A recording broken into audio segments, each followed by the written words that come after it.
미국이 전 세계 반도체 산업을 주도를 해요. 그러니까 전체 반도체 산업의 미국이 한 50% 이상을 담당을 하고 있거든요. 삼성, SK, 하이닉스, TSMC인데 그쪽은 이제 제조 쪽이고요. 낸드 플래시라든지 디램 그다음에 팹리스 쪽이 미국이 완전 주도를 하고 있고요. 안 되는 게 지금 딱 하나가 파운드리예요. 사실 70%가 다 대만이에요. SMIC 중국 기업이죠.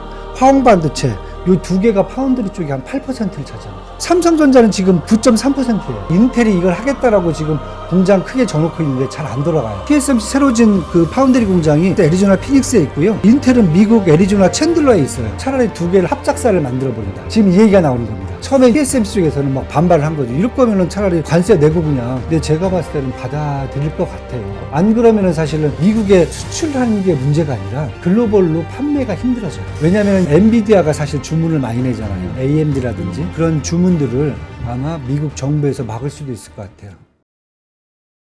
자, 이번에는 글로벌 인터뷰 그레너리 투자자문 이완수 대표와 함께합니다. 대표님 어서 오세요. 네, 안녕하십니까. 네. 뼈장국 좋아하세요? 네, 뭐 아침에 해장할 때는 39,900원. 알겠습니다. 택팔과 함께 하시고. 시식시켜주고. 아니 밖에 나가서 드세요. 저희 끓여놓고 밖에 있어요. 예, 네, 저기 있었는데 대기하시면서 못 보셨어요? 여기 3% 되게 좋은 데인데. 아침에 저희 뼈해장국 드리는 아침까지 방송국입니다. 네, 알겠습니다. 끝나면서 시간 네. 되시면은 네. 예, 한 숟가락 하고 가시고요. 자, 지난 한 주 시장 정리 한번 해볼까요? 네, 지난주에도 사실 뭐 조정을 많이 생각하셨을 거예요. 네. 왜냐하면 트럼프 관세 때문에 좀 불안하지 않겠는가를 얘기를 했는데 결국 다우지수라든지 S&P 그다음 나스닥 모두 지금 보시면은 이제 지표 보시면은 거의 전고점까지 다시 또 치고 올라왔어요. 네. 그래서 이제 박스권 상단에 다시 머문다. 저희가 한 일주일 전 말씀드릴 때는 박스권 한 중간 정도에 있었는데 다시 또 상단으로 올라왔습니다. 그래서 네. 그만큼 미국 시장이 이제 강하게 나타나는데요.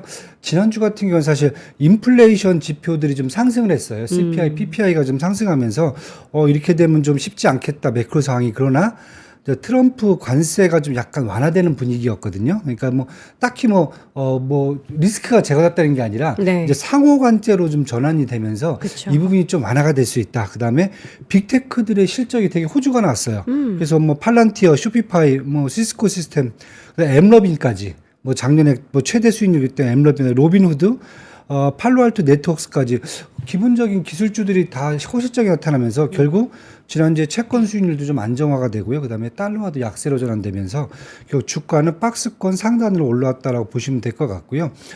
간단하게 뭐 CPI 이것은 제가 좀 이따 다시 한번 말씀을 좀 드리고요. 업종 중에서도 상승은 결국 반도체하고 AI 업종이 회복을 또 주도했다라고 보셔야 될 것 같고요. 네. 그래서 필라델피아 반도체 지수가 뭐 3% 넘게 또 올랐어요. 그 안에는 뭐 엔비디아가 일단 회복을 좀 했고요. 그다음에 인텔이 지난주에 한 20% 넘게 주간 상승을 했는데 뭐 많이 들으셨을 거예요. 트럼프 행정부가 TSMC하고 인텔의 어떤 협력을 강제하는 부분, 합작사를 얘기를 했거든요. 네네. 뭐 과거에 이제 그 나왔던 이제 틱톡 사건하고 거의 바이트댄스하고 비슷한 지금 케이스로 가고 있거든요. 그래서 이 부분이 있었고, 그다음에 테슬라도 1월 판매 쇼크가 있었고, 그다음에 오픈AI 매수 제한했다가 뭐 퇴짜 맞으면서 이미지도 좀 안 좋아지고 그랬는데. 근데 그거 아직 끝날 때까지 끝난 게 아닌 거 아니에요? 그렇죠. 네. 일단 뭐 트럼프 대통령이 일단 정부 효율부에 힘을 좀 실어줬고요. 그다음에 이번 주에 XAI에서 그록 3가 좀 출시된다고 그래갖고 또 기대감이 좀 있는 것 같아요. 반면에 뭐 약세 업종들은 뭐 거의 없는 것 같아요. 대부분 전반적으로 조금씩 더 좀 올라왔기 때문에 시장은 조금 이제 전반적으로 보시면 투자 심리는 좀 완화됐다고 보시면 될 것 같고요. 그래서 S&P 한번 차트 지금 보시면은 이평선은 조금 깨졌는데 결국은 제가 계속 뭐 연초부터 말씀드렸던 박스권은 한 S&P 같은 경우 5,800에서 한 6,100 정도 이 정도 지금 저희 계속 생각하고 있고요. 네. 그다음에 나스닥 같은 경우도 지금 차트 보시면은 계속 지금 뭐 12월 달 넘어서부터는 계속 지금 박스권 안에 들어와 있거든요. 지금 한 19,000에서 21,000 정도 이 정도 선에서 박스권이 계속 유지될 수 있다. 저희들 이렇게 지금 보고 있는데 이번 주 같은 경우에는 또 다시 또 트럼프 관세 문제, 그다음에 또 인플레이션 문제 이런 것들이 또 한번 또 부각될 수 있기 때문에 그쵸. 예, 저는 다시 계속 박스권 장세를 유지할 수 있다. 이렇게 지금 보시면 될 것 같고요. 뭐 그렇다고 해서 이 미국 증시가 이 뭐 상승 모멘텀이 죽은 게 아니라 저는 업종별 차별화는 지금 충분히 되고 있기 때문에 업종 쪽으로 잘 선택을 하시면은 저는 성과는 거둔 데는 큰 문제가 없지 않겠나 이렇게 지금 보고 있습니다. 기술주 외에 좀 두드러지는 상승이 나타나는 최근의 섹터는 뭐가 있을까요? 일단 에너지의 밸류체인은 제가 계속 말씀을 드렸어요. 작년부터 말씀해 주셨죠? 그래서 전력주들 최근에 강세가 좀 많이 나오고 있어요. 전력주요? 네. 왜냐하면 이제 에너지 전반적으로 결국은 전기를 생산하는 거거든요. 지금 전력 수요가 사실 공급에 비해서 엄청나게 지금 초과 수요가 나오고 있어요. 네. 그러다 보니까 미국 전반적으로 뭐 원자력이 아니더라도 지금 전력 인프라를 지금 제공하는데 지금 되게 어려움을 겪고 있어요. 그렇죠. 그렇다 보니까 그 전력을 생산하기 위해서 쓰는 에너지들, 정유라든지 그다음에 우라늄 거기에다가 요즘 신재생 에너지들도 다시 지금 재평가를 받기 시작했거든요. 이 부분도 지금 상승세로 지금 잡혀 있고요. 그 다음에 이것을 통해서 전력을 만들어내는 그런 회사들 같은 경우에는 지금 뭐 컨스텔레이션 에너지부터 시작해갖고 뭐 에디슨 인터내셔널 뭐 전반적으로 전력주들은 다 또 강세로 지금 계속 유지가 되고 있어요. 네. 거기에다가 전력주가 이제 강세로 가다 보니까 한국에서는 전력 기기 관련돼 있는 뭐 컨버터부터 시작해서 이런 것들이 지금 수출이 강하게 나오다 보니까 현대 HD, 현대 일렉트릭부터 시작해갖고 이런 전력의 부품을 제공하는 한국 기업들까지 지금 강세가 나오고 있거든요. 사실 얼마 전에 네. 딥시크 여파로 그 관련한 종목들이 우르르 급락을 했었잖아요. 네. 그리고 나서 대부분 좀 회복을 했나 봐요. 네, 지금 전반적으로 딥시크가 처음에는 미국의 충격으로 왔다. 왜냐하면 미국이 갖고 있던 특히 이제 이 라지 랭귀지 모델 쪽에서 전반적인 독점을 무너뜨리는 게 아닌가. 네. 왜냐하면 결국은 여태까지 오픈 AI라든지 엔트로픽이 사실 미국에서 이 라지 랭귀지 모델을 독점을 했거든요. 네. 그런데 이것은 이제 중국이 오픈 소스로 열어주면서 그다음에 성능도 이렇게 나쁘지 않거든요. 괜찮거든요. 네.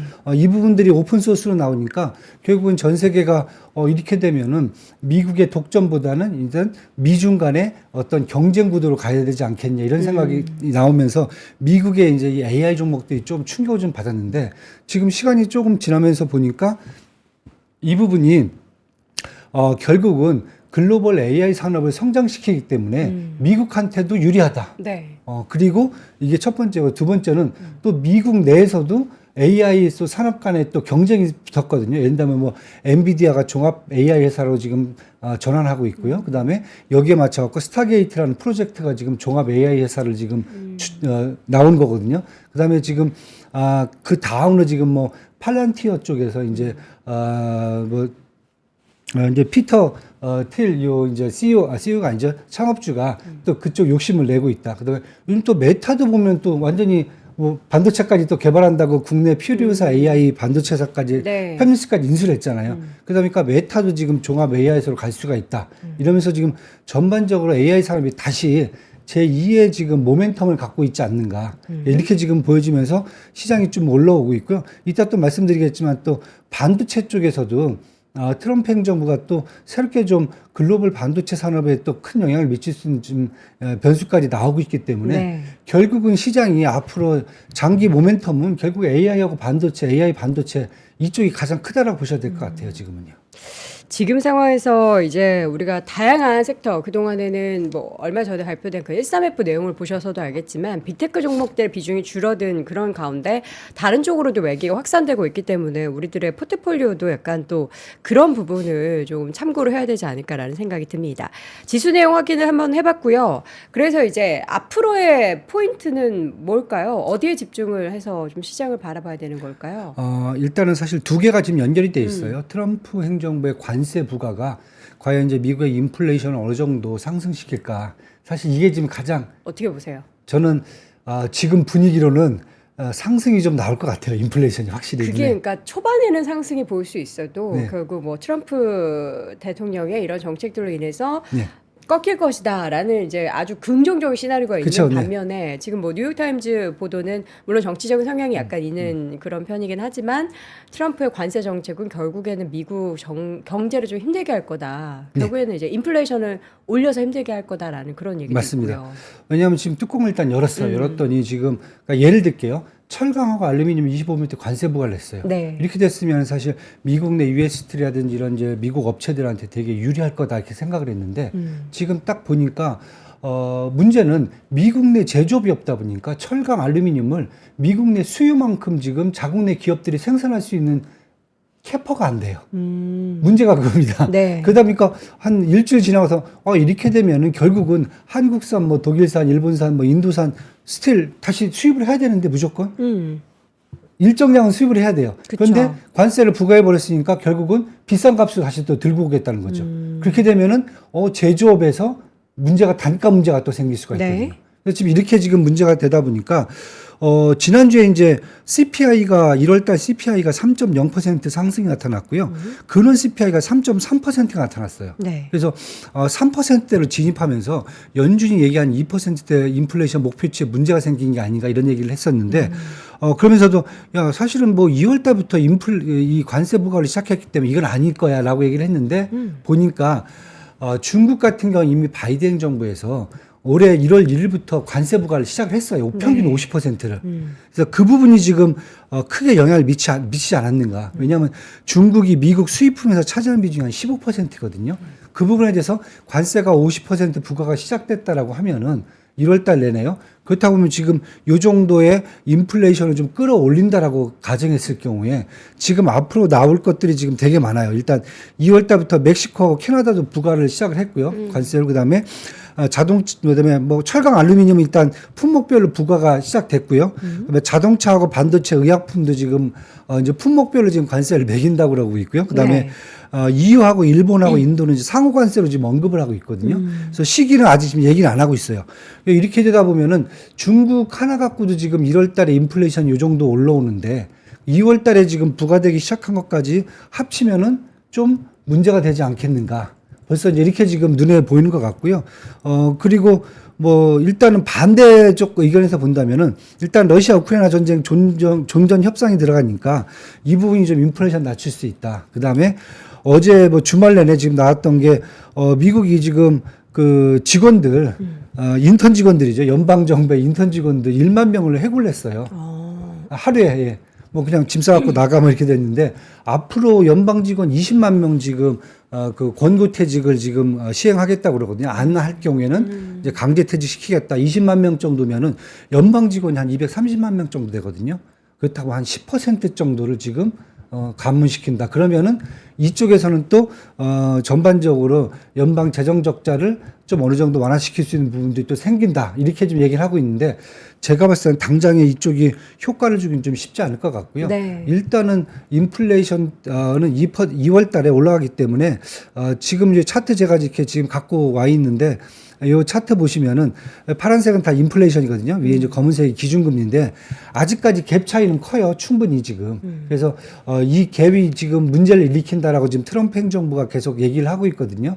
왜냐하면 실물 경제는 지금 인플레이션율이 지금 한 3% 뭐 이제 진입을 했잖아요. 근데 네. 기준금리는 4.5%다 보니까 계속 금융 비중이 높다 보니까 결국은 인플레이션이 안 떨어지고 계속 관세를 자기들이 매기는 것에 대해서 문제가 발생한다. 이건 전혀 문제가 될 게 아닌데 이렇게 지금 공격을 하고 있거든요. 그래서 아마 이제 이번 달도 이제 하고 다음 달까지 한번 경기 지표 확인하면서 아마 이제 연준이 3월 지금 3월 19일이죠. 네. 이때 이제 점도표하고 올해 이제 2025년도 시장 전망치를 어떻게 지금 내냐에 따라서 당분간 이제 통화정책 기조는 아마 그쪽 방향으로 좀 가지 않겠는가. 그래서 저는 지금 분위기라면은 인플레이션, 관세 때문에 나오는 인플레이션을 이것을 상쇄할 수 있는 그런 부분들이 약간은 좀 눈에 안 보인다. 그렇다고 보면 당분간 좀 지속될 수 있을 것 같고요. 네. 지금 제조업 지수가 되게 빠르게 올라와요. 그쵸. 그러니까 예를 든다면은 1월 달 지금 제조업 지수 중에서 지금 산업 생산이 있거든요. 산업 생산을 지금 보니까 어느 정도까지 올라와 있냐면은 한 2%까지 올랐어요. 전년 대비해서요. 그러니까 전달에는 한 0.25%였는데 네. 2%까지 제조업 아직 산업 생산 지수가 올라와 버렸거든요.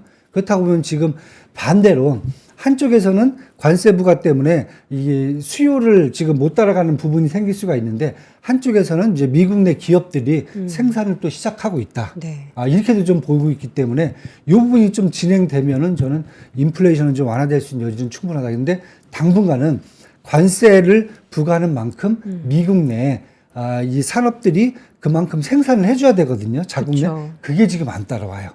그게 좀 갭이 좀 있다. 예, 그렇게 지금 보시면 될 것 같습니다. 네. 자, 앞으로 과연 이 내용들이 어떻게 펼쳐지게 될지 모르겠습니다. 이제 시작인 거잖아요. 이제 시작이고 정말 그 세부적인 내용들이 일단 큰 골자만 내용이 발표가 된 거지 세부적으로 각 국가별 또 산업별 기업별로 어떻게 될지는 모르는 거라서 계속 나오는 내용은 뭐 지켜보는 수밖에 없는 거죠. 네, 그렇죠.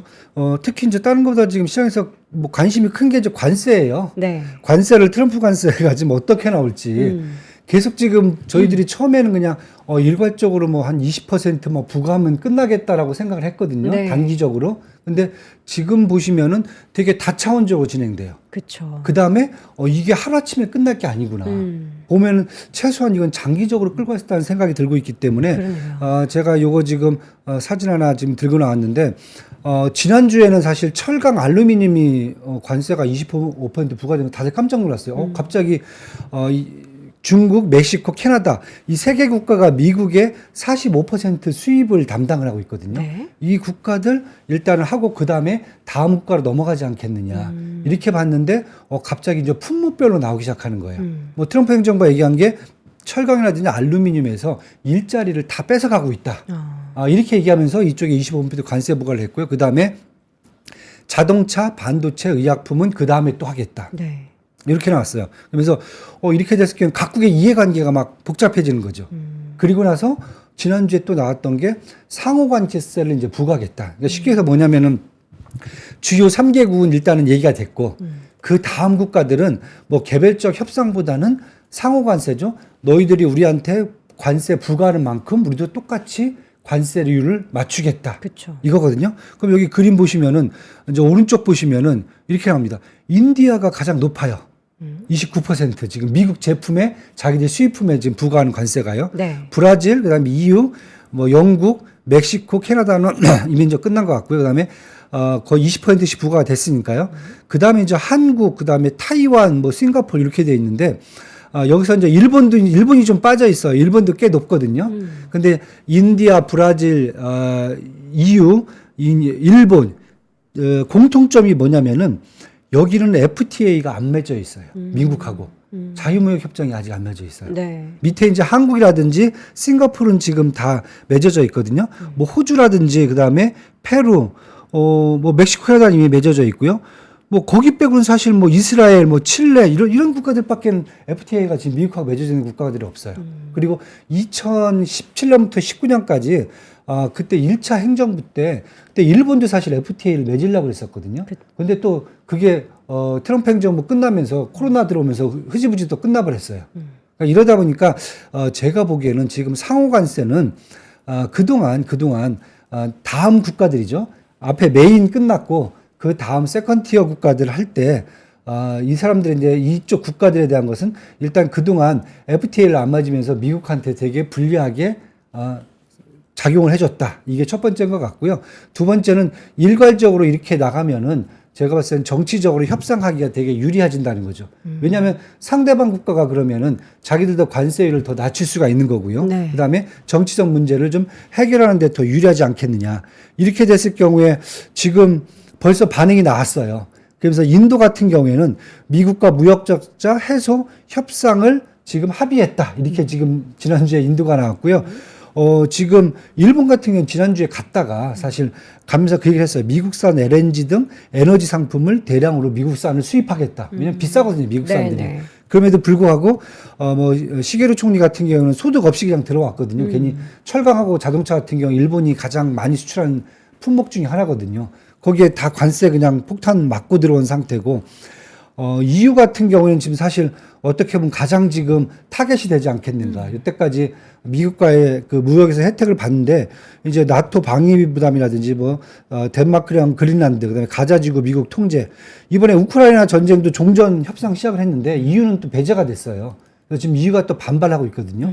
이런 문제까지 한다 보면 지금 상호 관세를 통해서 EU라든지 이제 브라질 그다음에 일본 이쪽이 일단 다음 타겟이 되지 않겠느냐. 지금 이렇게 지금 보여지고 있고요. 반면에 이제 한국 같은 경우에는 그래서 다행히 이미 FTA를 좀 맞춰놓고 있고 네. 품목들이 이제 자동차라든지 이런 쪽에서 뭐 면제가 될 수 있다는 얘기도 있고요. 하지만 반도체는 또 다시 리쉐이핑이죠. 미국이 새롭게 지금 다시 조정을 한다고 하기 때문에 아마 그런 쪽이 어떻게 진행되는지에 봐서 한국 같은 경우는 상대적으로 지금 무역에 대한 어떤 관세 부분이 그래도 상대적으로 좀 이렇게 충격이 덜하지 않겠는가. 그래서 지난주 국내 증시는 좀 그러한 영향을 좀 많이 받은 것 같아요. 그래서 네. 저는 지금 보는 게 이렇게 상호 관세로 또 움직여지면은 결국은 관세 문제가 하루아침에 끝날 건 아니다. 아마 제가 봤을 때는 한 트럼프 행정부 초기 한 1년에서 1년 반 정도까지는 이 관세 문제를 갖고 전반적으로 그동안 정치적 협상이 필요한 국가들의 문제를 지속적으로 해결할 거다. 그리고 그쪽에 만약에 들어오지 못한다면은 아마 그 국가 같은 경우에는 미국의 어떤 관세 협상에서 배제가 되기 때문에 결국은 끌려올 수 있다. 근데 결국 이렇게 보는 게 트럼프가 계속 얘기했던 게 관세 때문에 고통을 겪을 수는 있다라고 얘기를 했어요. 네. 그러니까 본인도 그건 아시는 것 같아요. 왜냐하면 인플레이션이 올라갈 수 있고 그다음에 그 부분을 국내 자국 내 기업들이 바로 메꿔낼 수는 없다는 것을 아는 것 같아요. 근데 때리면서 내 손에 피를 안 묻히게 할 수는 없는 그렇죠. 거죠. 맞아요. 그거 같아요. 하지만은 시간이 지나면은 네. 미국을 부유하게 해줄 거다. 그러니까 정치적 협상도 얻어낼 수 있고 네. 그 사이에 미국 기업들이 자기의 이제 캐퍼를 올려갖고 이것을 이제 충분히 보충해 준다면 그때는 미국의 경기가 더 좋아질 수 있다. 이런 희망을 심어주는 것 같아요. 지금 분위기는요. 그래서 그런 쪽으로 시장이 당분간은 좀 흘러가지 않겠는가 이렇게 지금 보여지고 있습니다. 네, 지금 이제 관세 얘기가 하나하나 전해질 때마다 시장은 한 차례씩 좀 출렁이곤 하는데 트럼프 대통령이 이제 부가가치세 관련한 얘기도 콕 집어서 언급을 하면서 이런 부분들에 있어서의 관세에 미치는 그 산업에 대한 영향이 줄어드는 게 아니라 더 커질 것이라는 우려가 있는 그런 상황입니다.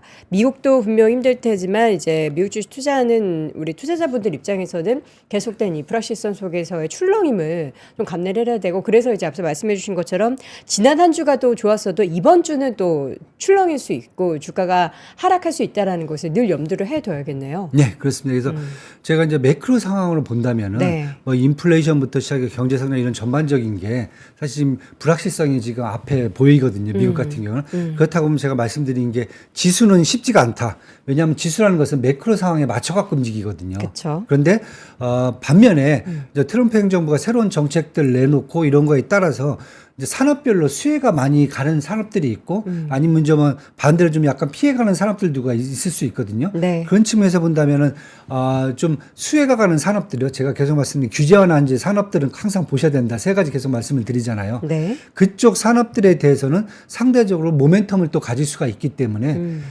지수는 박스권 하지만 산업별로 차별화는 충분히 눈에 보이기 때문에 저는 계속 미국 시장은 이제 수익을 얻는 데는 큰 문제는 없다. 그러니까 종목을 보시는 분들은 산업별 아니면 종목별 잘 이제 저평가된 걸 피킹하시면 괜찮을 것 같고요. 네. 반대로 지수하시는 분들은 차익거래 하시면 딱 좋은 그런 장입니다. 제가 보기에는 그 양쪽이 다 가능합니다. 네. 지난주 TSMC에게는 이제 인텔과 협력사를 만들라는 등의 다양한 압박을 트럼프 행정부에서도 하고 있습니다. 이게 무슨 논리죠? 네. 쉽게 얘기해서 네. 지금 사실 이제 이렇게 보시면 돼요. 제가 이 표를 하나 갖고 왔는데 네. 미국이 이제 반도체 산업을 전 세계 반도체 산업을 이제 주도를 해요. 그러니까 전체 반도체 산업의 매출액이라든지 뭐 시가총액 다 합치면 미국이 한 50% 이상을 지금 담당을 하고 있거든요. 네. 근데 우리는 뭐 야, 그 대한민국 아니야? 뭐 삼성, SK, 하이닉스, 뭐 TSMC인데 그쪽은 이제 제조 쪽이고요. 쉽게 해서 이렇게 보십니다. 낸드 플래시라든지 디램 쪽에서는 전반적으로 이제 마이크론이 있어요, 미국에. 그래서 이쪽을 마이크론, 뭐 웨스턴 디지털, 마이크로칩, 레티스 세미컨덕터 이런 애들이 전체 디램하고 이제 낸드 플래시 한 15에서 20%를 커버를 해줍니다. 네. 그러니까 미국 이것은 문제가 없어요.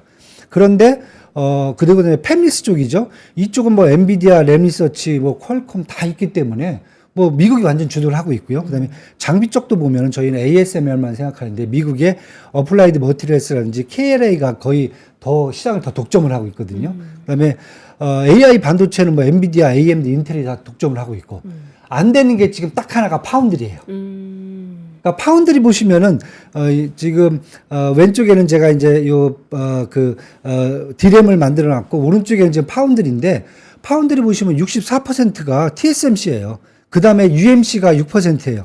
UMC는 어디냐면 이제 대만 업체고요. 요 두 개 합치면 사실 70%가 다 대만이에요. 네. 그 다음에 요즘 새로 나오는 이제 어디냐면 이제 그 SMIC 이제 중국 기업이죠. 화홍반도체 요 두 개가 파운드리 쪽에 한 8%를 차지합니다. 그럼 중국계가 거의 80% 거의 90%에 육박한다는 거예요. 근데 삼성전자는 지금 9.3%예요. 거의 전에 한 삼성전자가 높았을 때는 18%까지 파운드리를 점령했었거든요. 네. 근데 반토막이 나버렸어요. 그러다 보니까 미국의 지금 가장 약점이 뭐냐면은 파운드리입니다. 그러니까 파운드리가 자국 내에서도 생산이 안 되고 그 다음에 자국 기업들이 생산도 안 돼요. 물론 이제 인텔이 이걸 하겠다라고 지금 공장 크게 져놓고 있는데 잘 안 돌아가요. 왜냐하면은 기존에 자체 생산하던 것만 갖고도 전체 글로벌 파운드리 시장에서 한 4에서 5% 정도는 점유하고 있거든요. 그런데 이번에 파운드리로 새롭게 공장을 만들었는데 약간 좀 불신이 아직도 많은 것 같아요. 그리고 지금 공장 돌아가는 게 4나노짜리가 돌아가고 있거든요. 네. 그리고 2나노를 하겠다는데 아직 지금 거기서 밀리는 것 같아요. 그러다 보니까 지금 이제 트럼프 행정부 입장에서는 이제 보조금은 주긴 줘야 될 것 같아요. 삭감을 하더라도. 왜냐하면 일단 바이든 행정부가 다 협정을 맺어놨기 때문에. 그런데 보니까 지금 문제는 바이든 행정부가 봤을 때 TSMC는 지금 작년 12월 달부터 지금 공장 가동되고 있어 갖고 브로드컴이나 엔비디아가 지금 거기다가 지금 위탁을 맡기고 있거든요. 그런데 TSMC는 미국 내 기업이 아니에요. 네. 그러다 보니까 미국 내 기업도 아닌데 국방부라든지 이런 쪽에 반도체를 제공해 줄 수가 있겠는가. 예, 이게 이제 가장 큰 부분인 것 같고요. 보안도. 예, 두 번째는 이제 지금 자국 내 기업이 그럼 누군가 좀 나와야 되거든요. 네. 근데 지금 이 공장을 지금 완성해 놓은 것은 지금 인텔밖에 없어요. 그러면 인텔은 지금 너무 지금 적자에 시달려 갖고 헐떡이고 있어요, 지금 숨을. 네. 그러다 보니까 지난번 바이트 댄스와 같은 똑같은 일이 벌어지는 게 아닌가. 그래서 얘기하는 것은 뭐 국내 뭐 그 언론사에서는 TSMC 그 인텔의 파운드리 공장을 TSMC한테 팔라라고 얘기를 했다는데 그건 말이 안 되는 거고요. 그쵸. 왜냐하면 자국 내가 지금 미국이 가져야 되는데 그건 네. 말이 안 되는 거기 때문에 지금 시장에서 얘기하는 것은 TSMC하고 인텔을 합작을 시켜갖고 공장도 지금 보면은 둘 다 애리조나에 있어요. 네. 그러니까 TSMC 새로 진 그 파운드리 공장이 애리조나 피닉스에 있고요. 그 다음에 인텔은 미국 애리조나 챈들러에 있어요. 가까워요. 네. 그래서 차라리 두 개를 합쳐갖고 합작사를 만들어 버린다. 지금 이 얘기가 나오는 겁니다. 그래서 처음에 이제 TSMC 쪽에서는 막 반발을 한 거죠. 이럴 거면은 차라리 우리 관세 내고 그냥 돈 하겠다. 그리고 트럼프 행정부 들어오자마자 우리가 지금 4나노짜리 공장 돌리고 있는데 네. 옆에다가 지금 2나노짜리를 지금 다시 또 짓겠다라고 발표를 했어요. 2030년까지. 왜냐하면 지금 대만 본토는 2나노짜리 공장을 아마 내년 정도에 지금 가동을 한 걸 지금 얘기가 돼 있거든요. 그런데 미국은 지금 4나노짜리란 말이에요. 그러니까 미국이 그것도 또 화를 낸 거죠, 지금. 그렇다고 보면은 아마 지금 이쪽 TSMC 같은 경우에는 과연 이것을 어떻게 할 건가. 근데 제가 봤을 때는 받아들일 것 같아요. 그래요? 예. 안 그러면은 사실은 미국에 수출하는 게 문제가 아니라 글로벌로 판매가 힘들어져요. 왜냐하면 이제 엔비디아가 사실 주문을 많이 내잖아요. AMD라든지. 그런데 그런 주문들을 아마 미국 정부에서 막을 수도 있을 것 같아요. 그게 가능해요? 예. 왜냐하면 칩스 액트가 있거든요. 이 반도체법에 의하면은 보조금을 받는 조건으로 네. 나와 있는 게 여러 가지가 있어요. 네. 물론 이제 뭐 가장 최신형 반도체는 미국 국방부가 요청하면 먼저 줘야 된다. 네. 그것도 있고 그다음에 만약에 필요시에는 기술을 공유할 수 있다라고 돼 있어요. 미국 정부랑 이렇게 돼 있어요. 네. 그러니까 TSMC가 결국은 만약에 보조금을 받고 뭘 다 한다 그러면은 결국은 미국 정부가 요청하면은 기술을 공유를 해줘야 돼요. 이렇게 될 수가 있습니다. 그렇죠. 그러다 보니까 지금 법적으로도 이게 가능하다고 보거든요. 그래서 바이트 댄스하고는 차원이 좀 다른 것 같아요. 네. 그래서 지금 아침에 또 뉴스가 나왔는데 TSMC가 또 긍정적으로 검토를 한다라고 또 얘기가 나왔어요. 그러니까 이걸 보면은 야 이렇게 됐을 경우에 앞으로 반도체 산업이 그럼 어떻게 바뀔까? 결국 제가 봤을 때는 미국이 이제 제조공장도 다 갖고 간다고 보셔야 될 것 같아요. 네. 그리고 첫 번째가 이거고 두 번째는 그러면은 이게 파운드리에서만 끝날까? 파운드리에서만. 저는 이제 디램도 올 것 같아요. 왜냐면 삼성전자하고 뭐 이쪽 SK 하이닉스가 D램 보시면은 둘이 지금 2024년 3분기만 해도 지금 75%를 차지하고 있잖아요. 네. 미국은 20% 갖고 있긴 해요, 마이크론이. 근데 75%를 한국에서 생산하고 있다라고 그러면은 이것도 당연히 지금 손을 대겠죠. 특히 HBM 같은 경우에는 한국 두 개 회사가 90%를 지금 점유를 하고 있잖아요. 그래서 저는 이게 지금 대만의 문제가 아니라 잘못할 경우에는 한국의 그 다음에 D램, 특히 HBM까지 얘기가 들어올 수 있다. 물론 이제 SK 하이닉스가 미국에다 D램 공장을 지금 짓고 있어요. 짓고 이제 뭐 내년 지금 가동 예정이죠. 가동 예정인데 이러면 얘네들도 또 잘못하면 또 기술 뺏기지 않을까. 그렇죠. 네, 저는 지금 그런 우려감이 있어갖고 반도체는 지금 관세 문제가 아니라 한국 같은 경우에는 미국이 지금 자국 안보라는 지금 부분을 걸고 재편을 이렇게 하고 있다. 예, 이랬을 경우에 반도체 산업도 지금 크게 한번 바뀔 수 있는 구조가 오지 않겠나 이렇게 지금 보여지고 있습니다. 네. 과연 트럼프 행정부의 이러한 내용들이 지금 보니까 뭐 말씀해 주신 걸로 들으면은 TSMC도 받아들일 수밖에 없는 그런 상황이라고 하는데 이런 것들이 다 만들어내는 미국 경제와 또 주식시장은 앞으로 어떤 방향성을 보이게 될지 저는 사실 잘 모르겠거든요. 계속 한번 추이를 지켜보도록 하겠습니다. 자, 오늘 글로벌 인터뷰 시간 그레너리 투자자문 이완수 대표 함께했습니다. 대표님 고맙습니다. 네, 감사합니다.